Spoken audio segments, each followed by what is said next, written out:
סיפור הזוי ומקומם. ליאור חי היא לוחמת ביחידת חילוץ והצלה.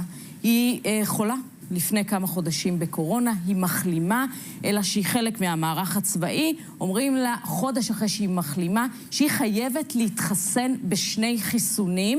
זה בשונה מההוראה לכלל הציבור. היא עושה את זה, אלא שזמן קצר לאחר מכן מופיעה לה דלקת בקרום הלב. ליאור, שלום. שלום סיוון.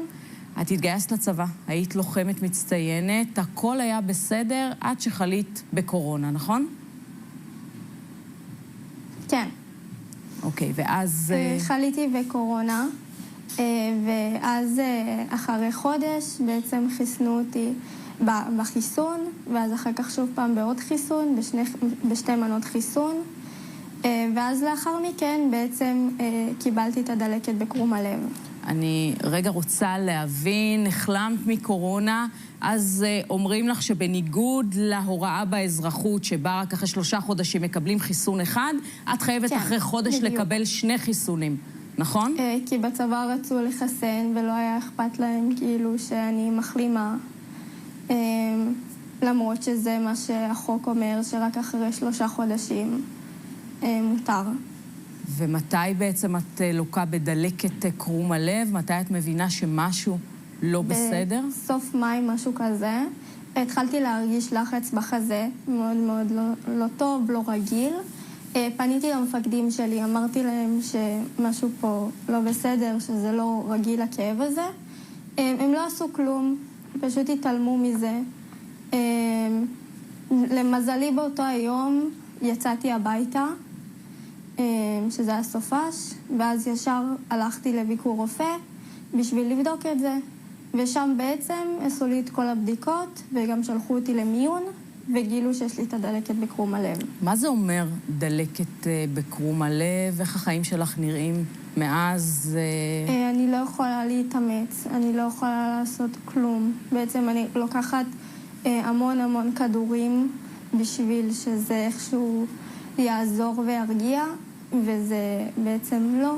אני לא יכולה לעשות שום דבר פיזי, אני לא יכולה שיעלה לי דופק, כי זה פשוט מחמיר את זה. תשמעי, השאלה אם מישהו מודה מבין הצוות הרפואי בצבא או הרופאים באזרחות, שהסיבה של הקיט בדלקת הזאת, דלקת קרום הלב, והיא 2 חיסונים שקיבלת רק חודש אחרי. כן, הייתי בריאה לחלוטין, בלי שום מחלות, בלי שום דבר, ופתאום עם כאב בחזה. ומודים, מישהו מודה היום בצבא או אחד הרופאים, שבעצם הדלקת הזאת מגיעה בעקבות 2 החיסונים? זה משהו שמישהו אומר בריש גלי? לא באופן חד משמעית, הם כן כאילו היה רשום בזה, אבל לא אמרו בפירוש שזה כאילו מהדבר הזה, אבל שזה הסיכוי לקבל את זה, כאילו שזה ההיגיון, כאילו הדבר הכי הגיוני שאפשר. שזה מה שנקרא היה קטליזטור.